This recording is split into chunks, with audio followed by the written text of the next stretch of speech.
indistinct objects,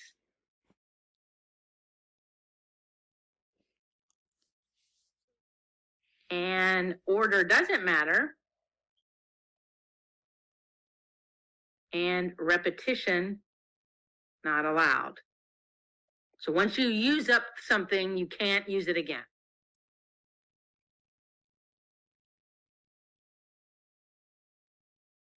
Okay, so if you have the case where order does not matter, and repetition is not allowed,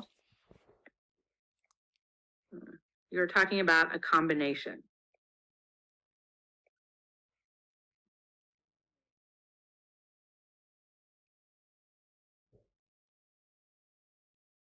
Now, just like above, we found all the ways to permute in distinct objects. Well, for a combination,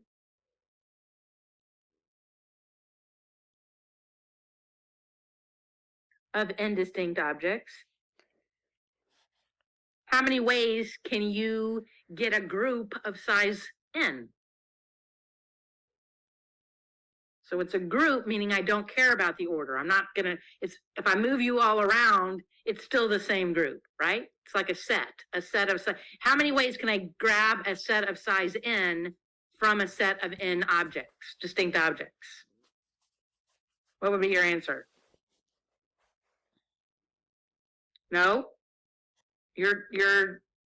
Well, that's not incorrect, except what is k? So here, we have indistinct objects, and I want all of you, or all the objects. How many ways can I grab a group of 5 from a group of 5? 1, yes. There is only 1. It's not even that interesting of a question. So normally we don't ask that question. We normally ask choosing some subset of it, size k, of objects from a group of size n. So that's what I feel like you were answering. So we're going to talk about that. So for a combination of R, no, let's say this. A combination, how do I want to say this? Yeah, okay, I'm going to say a combination of n distinct objects taken R at a time is denoted, we say NCR, or your calculator might say CN comma R, or a very common notation and one I will use is this, and we say, which we don't say for permutations, we say N choose R, or K, you could use K. Is this familiar to everybody at this stage?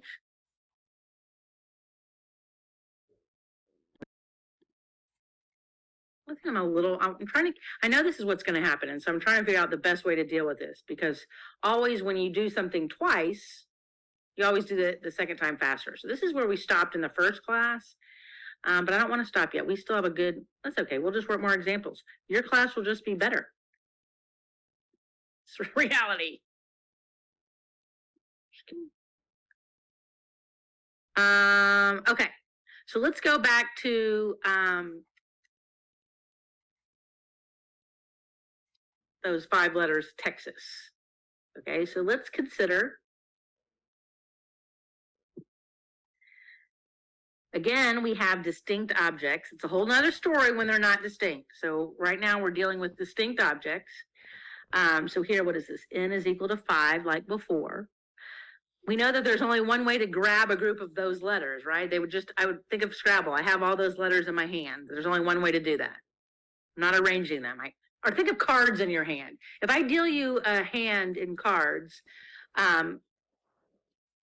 you can move them any which way you want. You put the reds together, or the suits together, or the numbers, and it doesn't matter. It's how you want to organize them, but it's still the same hand, no matter how you organize it, right?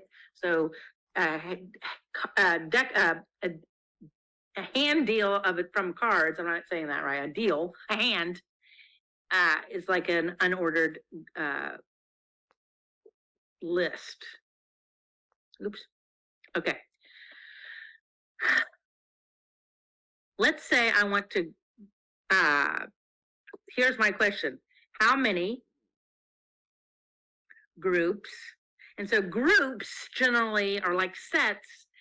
Unless I order them, you assume that they're not ordered. So how many groups of size 3 can you grab? All right, and some of you already know the answer because you know what a combination is. But we are going to do what mathematicians do, and we're going to work from what we've already established, see what's different, and how to fix it.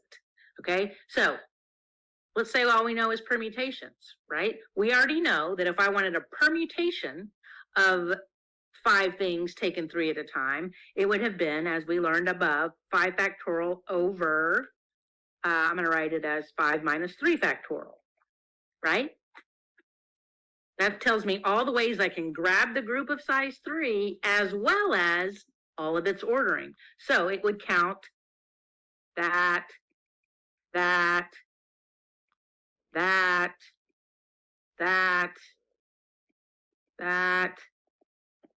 differently, right? But what it did do is it did find all the groups of size 3, right? It's just overcounting by also all of its permutations. So how can I fix that?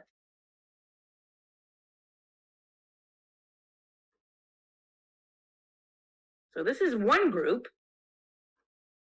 Another group, I could have grabbed TAS, right? Except what my permutation is now counting is all of those permutations of TAS. That's my second group. So permutations are figuring out the number of groups, but it's overcounting each group by how many?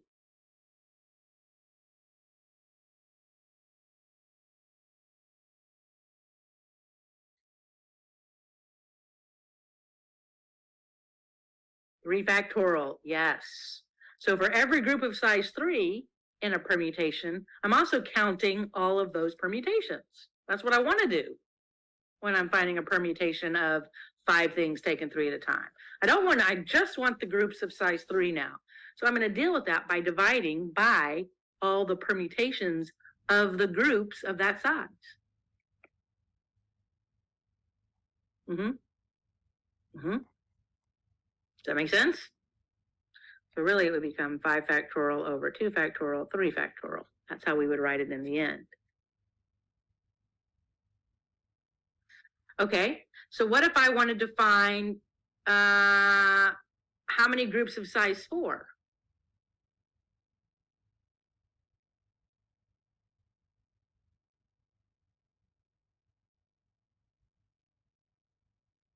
Well, remember, 5 factorial over 5 minus 4 factorial grabs all the groups of size 4 and all of its permutations. So we want to divide out those permutations. So how many overcounts are we doing here?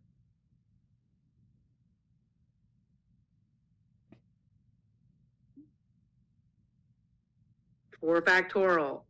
Good, which actually this comes out to be just what, 1? No, 5. We end up with 5 here. Okay, so in general, let's just write it down in general, okay? From a group, I don't want to say group. I want to say from a set of n distinct objects,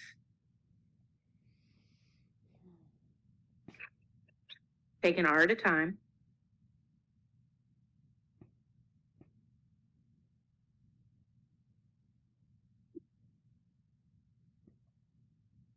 the number of combinations